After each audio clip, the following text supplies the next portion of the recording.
7 de marzo de 2026, las 7:40 de la mañana. Una mujer muerta en la orilla del Grand Canal Trail, en Phoenix, las 10 de la mañana. Un vecino del barrio de Nancy Guthrie, en Tucson, abre su puerta y encuentra agentes del FBI preguntando por su conexión de Internet de hace 35 días. Y a las 11 de la mañana, la declaración del sheriff Chris Nanos sobre la teoría más perturbadora que la investigación había producido hasta ese momento llegó a los medios con 6 palabras que ningún comunicado oficial de 35 días anteriores había producido sobre ninguna pieza específica de evidencia técnica. Sé que mi equipo la ha mirado con el FBI en cada ángulo. 3 eventos, 3 horas, un solo día. Y juntos producen la semana más cargada de significado que el caso de Nancy Guthrie ha vivido desde que comenzó el 1 de febrero de 2026.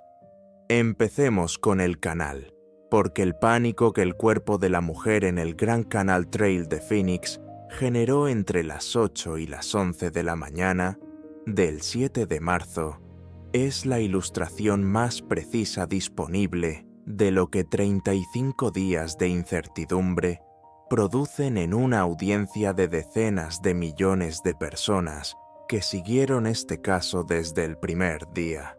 Phoenix, Arizona.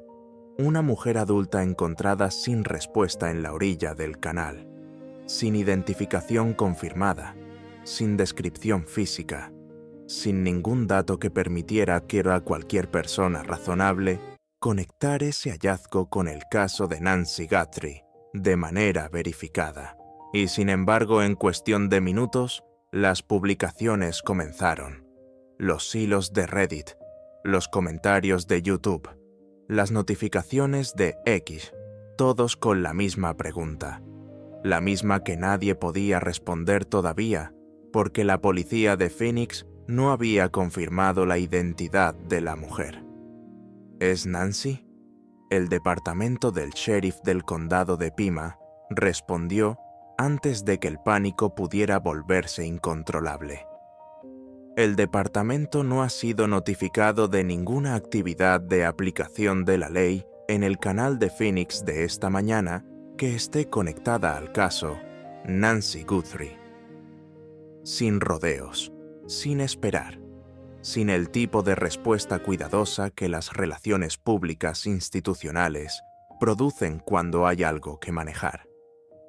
Directa, porque en el contexto de una investigación donde el sheriff lleva 35 días navegando entre la realidad forense y la narrativa pública, el pánico del canal de Phoenix es exactamente el tipo de distracción que consume el tiempo y la atención que la investigación real no puede perder. Y el reportero de Fox News Digital, Michael Ruiz, que tiene fuentes confirmadas dentro del departamento del sheriff del condado de Pima, añadió la frase que terminó el pánico con la precisión que ningún comunicado oficial podía igualar en ese momento. La identidad y la edad de la víctima en Phoenix también parecerían descartar esa especulación. La víctima tenía 42 años, no 84. Una mujer diferente. Una tragedia diferente. Una investigación diferente a cargo de la policía de Phoenix que tiene sus propios detectives de homicidio procesando su propia escena en el Grand Canal Trail. El pánico duró 3 horas. Y mientras duraba, en Tucson, a 190 kilómetros de distancia, los agentes del FBI y los diputados del departamento del sheriff del condado de Pima estaban llamando a puertas en el vecindario de Catalina Foothills con la pregunta más técnica y más específica que ningún investigador había hecho en ninguna puerta en 35 días de canvassing. ¿Tuvo algún problema con su internet la noche del 31 de enero al 1 de febrero Varios residentes del vecindario de Nancy Guthrie le dijeron a la corresponsal de NBC News Liz Kreutz exactamente qué escucharon cuando los agentes llegaron a su puerta ese jueves 5 de marzo. Los agentes les dijeron que varias personas que viven en el área habían mencionado que tuvieron problemas con su internet esa noche, y la pareja que vive directamente adyacente a la casa de Nancy, la que tiene 4 cámaras en su propiedad, dijo algo sobre esa noche específica que ningún análisis del caso había procesado con suficiente detalle hasta ese momento. La cámara más cercana a la casa de Nancy no estaba disponible durante las horas de la madrugada del 1 de febrero. El vecino lo describió con la honestidad más directa posible de alguien que acaba de conectar esa ausencia de registro con todo lo que vio en las noticias durante 35 días. Es muy raro, ¿verdad? Incluso la palabra que el vecino eligió es reveladora. No dijo, es una coincidencia. No dijo, es un problema técnico. Dijo, es muy raro. Porque alguien que vive en el vecindario de Catalina Foothills, que siguió el caso de Nancy Guthrie desde el primer día, que tiene 4 cámaras en su propiedad y que encontró que la más cercana a la casa de Nancy marcaba no disponible exactamente durante las horas en que el crimen ocurrió, sabe que eso no es normal. El FBI lo tomó en serio suficientemente como para regresar al vecindario el 5 de marzo con esa pregunta específica. No una pregunta general sobre actividad inusual, no una pregunta sobre vehículos desconocidos, la pregunta técnica específica sobre la conectividad de Internet de esa noche específica. Y el sheriff Chris Nanos, cuando NBC News le preguntó directamente si creía que el sospechoso pudo haber tenido un jammer de Wi-Fi, produjo la respuesta más cargada de significado que ningún funcionario había dado sobre ninguna pieza específica de evidencia técnica en toda la investigación. No he mirado eso de cerca, pero sí, sé que mi equipo lo ha mirado con el FBI en cada ángulo. Mi equipo lo ha mirado con el FBI en cada ángulo. Esas palabras del sheriff no confirman el jammer, pero tampoco lo descartan. Confirman que el equipo investigativo compuesto por el FBI y el departamento del sheriff del condado de Pima analizó esa posibilidad activamente.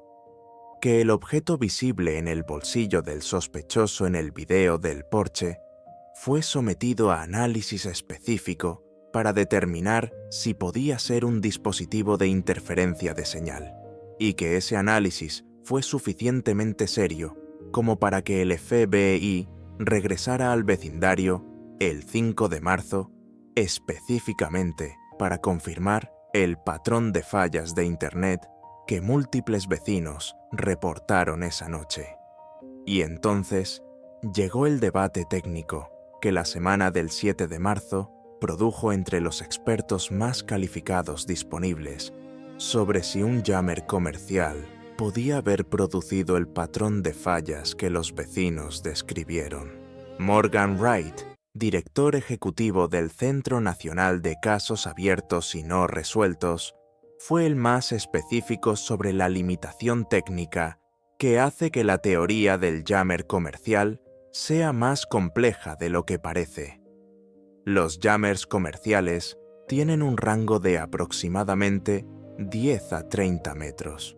Son más efectivos cuanto más cerca están del router de la víctima. Desde una distancia mayor pueden causar lag y fallas, pero pueden no bloquear completamente la señal de una cámara. Si varios vecinos experimentaron interrupciones simultáneas, el dispositivo tendría que tener un rango considerablemente mayor que cualquier jammer comercial estándar. Considerablemente mayor. Y Coffin Duffer completó ese análisis con la evaluación que hace que la teoría del jammer sea simultáneamente plausible y limitada en su alcance. El video del Porsche, liberado por el FBI, no aparece con interferencias, en absoluto. Incluso las laptops de autos de la policía han tenido interferencias durante paradas de tráfico con alguien que tenía un jammer. Ese argumento es poderoso, porque si hubiera un jammer activo que bloqueó completamente la señal en el área de la puerta frontal de Nancy, el video que el FBI recuperó de los datos residuales del servidor de Google no habría sido capturado con la claridad que produjo las 4 fotografías nítidas que el FBI director publicó el 10 de febrero. Pero hay una explicación alternativa que Wright y Coffindaffer identificaron independientemente y que es simultáneamente la más técnica y la más perturbadora de las disponibles. El sospechoso puede haber usado el dispositivo no en la puerta frontal, donde deliberadamente quería ser capturado en el drama performativo que Cotis identificó, sino en el sector posterior de la propiedad, donde las cámaras que habrían registrado su salida con Nancy estaban ubicadas, donde el registro de esa salida era la evidencia más crítica que el sospechoso necesitaba eliminar, y donde la cámara más cercana del vecino adyacente marcó no disponible. El objeto en el bolsillo del sospechoso, dijo Coffindaffer, puede ser más inteligentemente identificado como una radio de mano usada para comunicarse con un cómplice. Los criminales saben lo que el FBI puede hacer. Por supuesto, estoy opinando basada en experiencia. Y encaja con mi teoría de que el monstruo del Porsche tenía un cómplice. Un cómplice.